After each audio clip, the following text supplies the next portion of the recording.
jusqu'où tu tiens tes efforts? En tout cas, sous quelles conditions tu peux continuer à faire des efforts?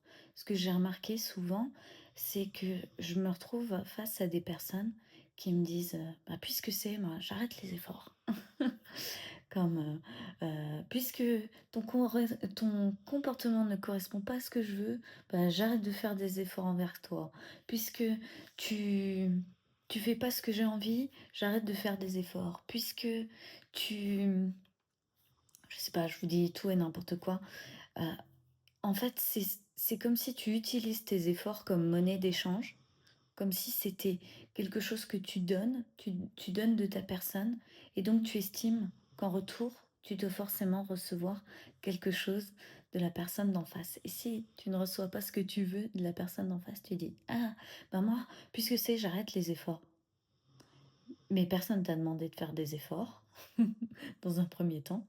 Et puis, tes efforts, c'est tes efforts, ça doit être fait pour toi, ça doit être fait parce que tu en as envie, ça doit être fait parce que c'est important pour toi. C'est pas fait pour recevoir quelque chose. Et c'est là où on a une mauvaise, dynamique dans cette relation donner-recevoir. C'est que on pense qu'à partir du moment où on fait un effort, que ça nous demande une énergie supplémentaire, de forcer un peu, on se dit: «Bah, comme je force un peu, alors je dois recevoir». Comme si je mets de l'énergie sur la table, donc tu dois me rendre, un autre type d'énergie. Et la difficulté là-dedans, c'est que souvent, on est capable de voir ses propres efforts, on est capable de voir ce que l'on donne, on n'est pas capable de voir ce que l'on reçoit. Parce que souvent, on reçoit autre chose que ce que l'on voudrait vraiment. Ou en tout cas, on le reçoit sous une autre forme.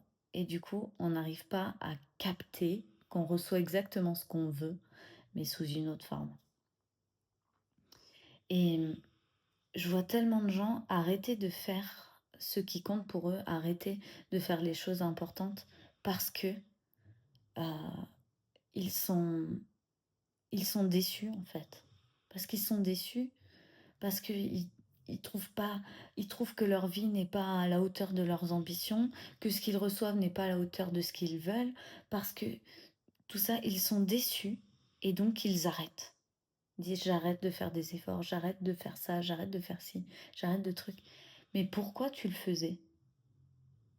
Tu le fais pour recevoir ou tu le fais parce que ça compte pour toi? Parce que c'est important pour toi? Et si ce projet, c'est important, alors pourquoi tu veux t'arrêter? Et c'est comme si, tu vois, je discutais avec ma grand-mère ce soir, je lui demandais, puisque récemment j'ai eu des soucis avec des locataires en Airbnb qui m'ont rendu la villa complètement, dans un état lamentable. Et et je lui disais et je me disais, il y a tellement de personnes qui disent: «Ouais, moi jamais je ferai de la location, jamais je ferai de l'investissement immobilier et tout. Les locataires, ils payent pas le loyer ou ils dégradent tout, ils cassent tout.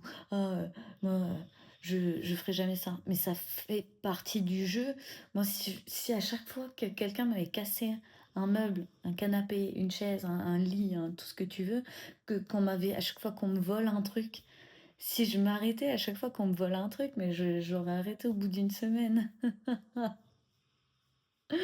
Donc je me dis, et je demandais à ma grand-mère, je lui dis: «Et toi, t'as déjà eu des trucs cassés?» Elle me fait: «Ouf!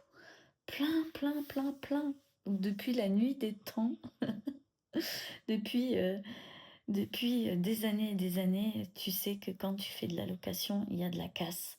Et est-ce que parce que les gens se comportent mal, je vais arrêter de faire ce qui compte pour moi, je vais arrêter de gagner de l'argent de la manière dont j'ai envie de la gagner? Bah non.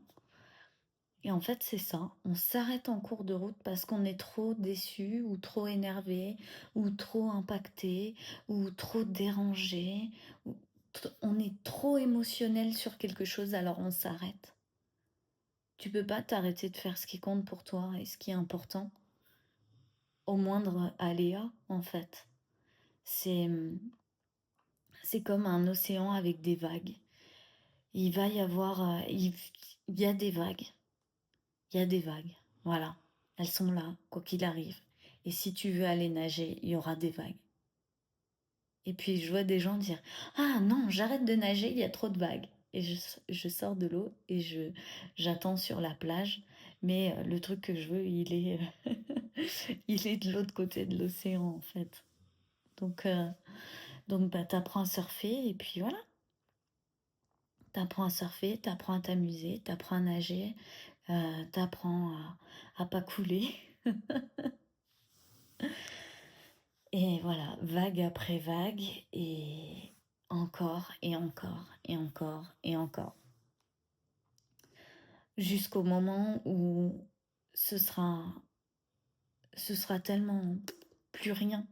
Chaque vague, ça ne représentera plus rien et tu auras toujours l'impression de continuer à aller dans ta direction sans plus te perdre, sans t'arrêter parce qu'il y a eu un problème, parce que quelqu'un t'a mal parlé, parce que quelqu'un n'a n'a pas pris sa responsabilité et que tu as dû faire à sa place. Je vois ça aussi souvent. Oui, mais si je le fais pas par moi-même, qui c'est qui va le faire?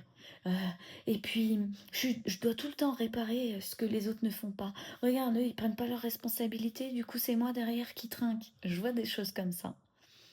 Ça, c'est parce que vous prenez des responsabilités qui sont même pas les vôtres. Vous pouvez pas vous en empêcher. Si vous le faites pas, c'est comme: «Attention, il y a un danger, on va mourir».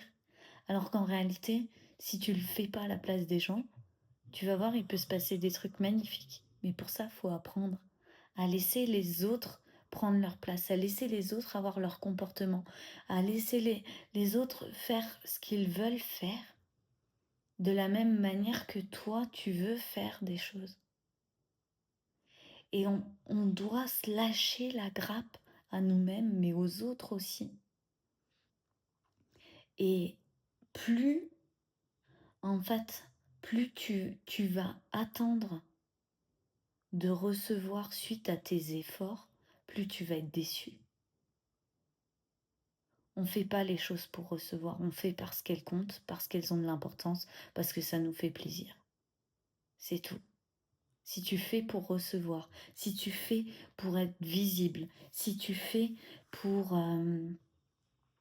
pour avoir, plus de d'argent, si tu fais pour avoir plus de temps, si tu fais pour te sentir d'une meilleure manière, tu pas en train de faire parce que ça compte ou parce que ça fait plaisir.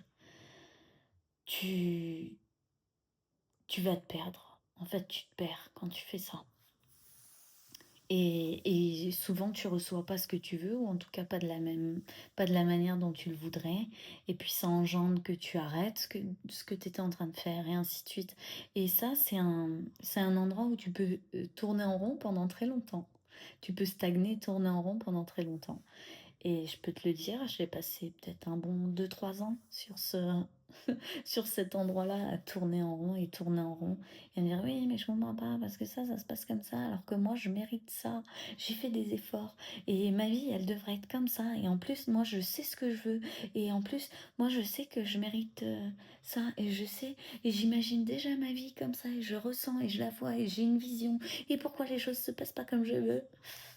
Bah ouais, bah parce que je contrôle tout, parce que je contrôle les réactions des autres, parce que je me dis un tel doit se comporter comme ça, un tel doit se comporter comme ça. Et ça marche pas, en fait, ça marche pas. Et au-delà de ça, c'est malsain aussi pour les autres. Donc voilà ma petite vidéo du jour. Si jamais vous avez l'intention d'abandonner parce que quelque chose se passe de travers, parce qu'il y a des circonstances, réfléchissez-y à 2 fois et demandez-vous si c'est ça que vous avez envie d'être, si c'est qui vous avez envie d'être ou si vous avez envie de continuer à faire ce qui compte pour vous, ce qui a de l'importance. Je vous embrasse et je vous dis à demain.